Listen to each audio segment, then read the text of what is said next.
For today's video guys, ayan, let's exercise. Ay, my way of exercise guys. Ayan, mag-dance-dance lang tayo malangga para tayo ay pagpawisan. Ayan po, o diba? Ayan lang.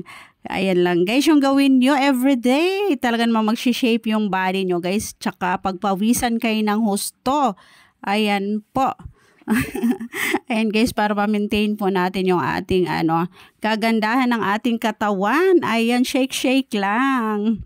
Shake, body dance. Ayan lang po guys, ang gawin nyo. Araw-araw. Ayan every 1 hour. 1 hour guys. 1 hour yung matagal kong exercise. Ayan, sayaw-sayaw lang tayo mga langga. Ayan po yung aking ginagawa daily. O diba guys, napaka-easy lang. O diba? Ganon lang. Ayan, at pagpawisan na kayo ng husto.